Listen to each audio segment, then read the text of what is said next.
Hello बच्चों, let's read this question. The question says the carbocation is the intermediate in option first is E2, option second is E1, option third is SNAR and option fourth is both second and third. बच्चों इस question में पूछा गया है जो carbocation है वो कौन से रिएक्शन के अंदर इंटरमीडिएट बनता है। बेसिकली ये जो E2, E1, SNAR है ये एक काइंड के रिएक्शन मैकेनिज्म्स होते हैं। क्या होते हैं बच्चों? रिएक्शन मैकेनिज्म्स होते हैं, रिएक्शन पाथ होती हैं, किस तरीके से रिएक्शन प्रोसीड करती हैं, क्या मैकेनिज्म को फॉलो करती हैं, बेसिकली ये बताते हैं। तो आपको रिएक्शन मैकेनिज्म्स के बारे में पता होना चाहिए, रिएक्शन के मैकेनिज्म्स के बारे में क्या होना चाहिए, पता होना चाहिए। पर्टिकुलरली अगर कौन कौन से रिएक्शन मैकेनिज्म की हम बात कर रहे हैं यहाँ पर ई वन जो होता है बच्चों एलिमिनेशन रिएक्शन होती है, यूनिमोलिकुलर एलिमिनेशन रिएक्शन। एक ई टू के बारे में पता होना चाहिए आपको, और SNAR के बारे में पता होना चाहिए। अगर आपको इनके रिएक्शन मैकेनिज्म के बारे में पता होगा तभी आप बता सकते हो कि कौन सी रिएक्शन किस तरीके से प्रोसीड करती है, क्या कहाँ पे कार्बोकेटायन बनता है या नहीं। तो फर्स्ट ऑफ ऑल बात करते हैं बच्चों ई वन रिएक्शन की।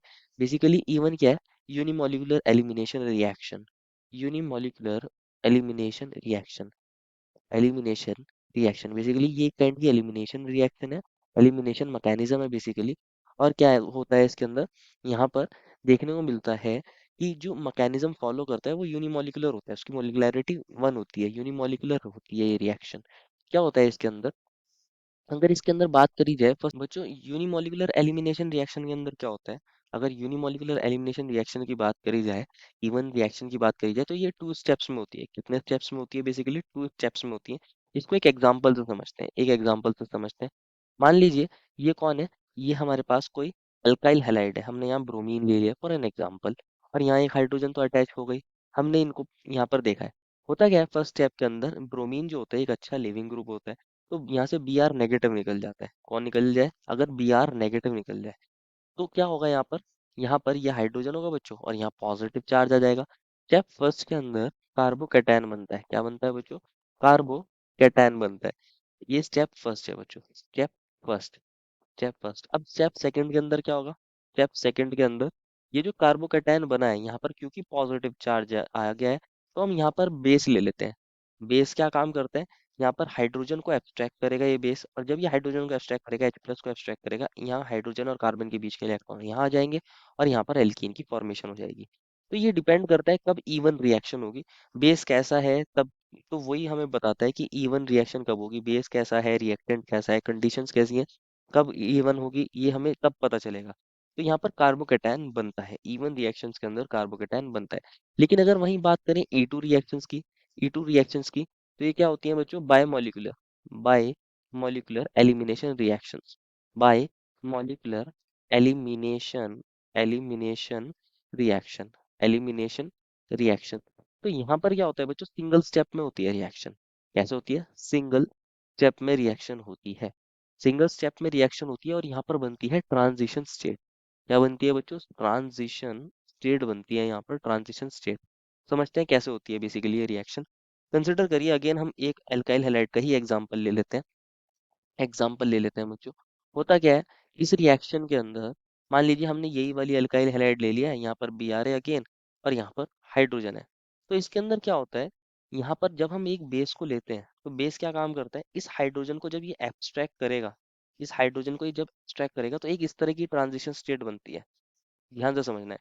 यहाँ से क्या हो रहा होगा, कार्बन, ये जो कार्बन है बच्चों और ये जो हाइड्रोजन है, इसके बीच का बॉन्ड ब्रेक हो रहा होगा, ब्रेक हुआ नहीं है, तो इसको हम ऐसे डॉटेड दिखाते हैं, ऐसे डॉटेड दिखाते हैं। बेस ने हाइड्रोजन को एब्स्ट्रैक्ट कर रहा है, हाइड्रोजन और कार्बन के बीच के दोनों इलेक्ट्रॉन यहाँ पर आएंगे और यहाँ से बी आर नेगेटिव निकलेगा।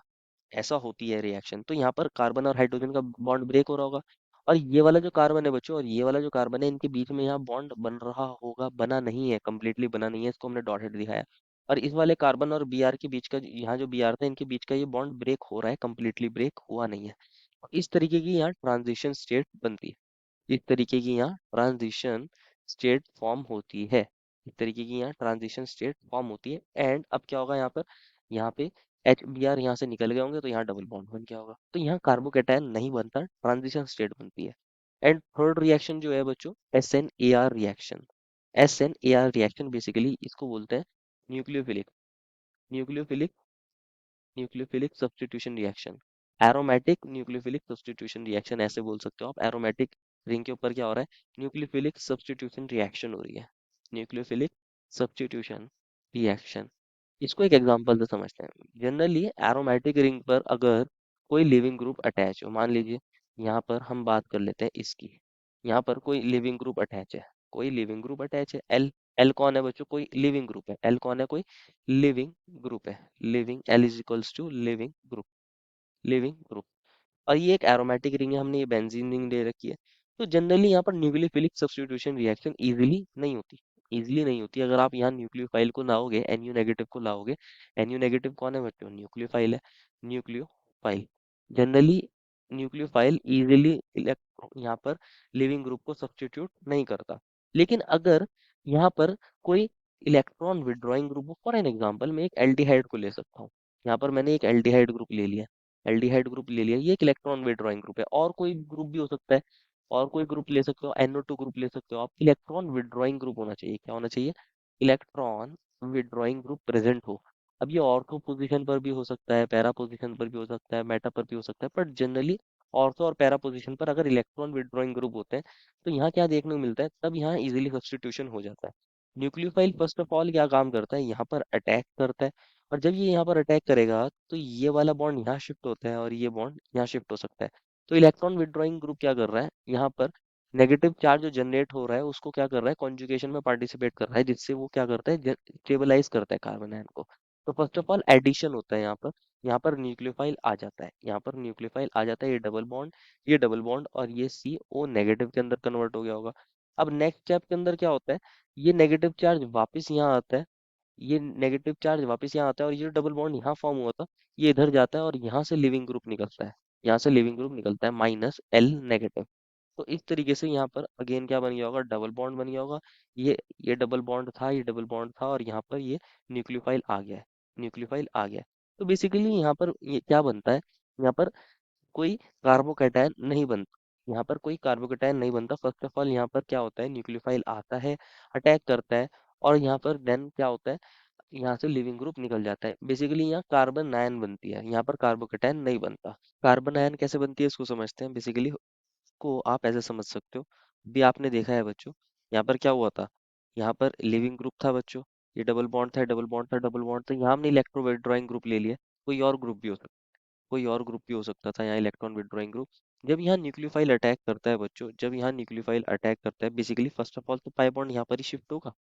ये जो पाई बॉन्ड है बच्चों, ये यहाँ पर शिफ्ट होता है, यहाँ पर ये लिविंग ग्रुप है, यहाँ पर ये न्यूक्लियोफाइल आ गया था, और ये डबल बॉन्ड था, ये डबल बॉन्ड था, और ये C डबल बॉन्ड OH था। ये नेगेटिव चार्ज आया, तो ये नेगेटिव चार्ज आ रहा है ना बच्चों, इसलिए तो उसको बोल रहे हैं कार्बन आयन जनरेट हो रही है। ये जो नेगेटिव चार्ज है ये यहाँ पर भी जा सकता है, और ये ऑक्सीजन पे O नेगेटिव की फॉर्म में भी जा सकता था। इनफैक्ट ये जो नेगेटिव चार्ज था ये रिंग के अंदर भी कॉन्जुगेशन दिखा सकता था, यहाँ पर भी कॉन्जुगेशन दिखा सकता था। तो यहाँ दोनों पॉसिबिलिटीज हो सकती हैं, यहाँ पर दोनों ही चीजें हो रही होंगी। तो फिर यह आपने देखा किस तरीके से ये रिएक्शन फर्दर प्रोसीड हुई थी। तो बेसिकली यहाँ पर कार्बन आयन जनरेट हो रहा है, एक तरीके से कार्बन आयन जनरेट हो रहा है, यहाँ पे कार्बोकेटायन नहीं बनता, कार्बोकेटायन यहाँ पर जनरेट नहीं होता। तो थर्ड रिएक्शन के अंदर भी कार्बोकेटायन नहीं बनता। E2 में कार्बोकेटायन नहीं बनता, यहाँ ट्रांजिशन स्टेट बनती है। SNR में कार्बोकेटायन नहीं बनता, और E1 में कार्बोकेटायन बनता है। Therefore, final answer is option number 2, that is E1. I hope you understood it well, and best of luck.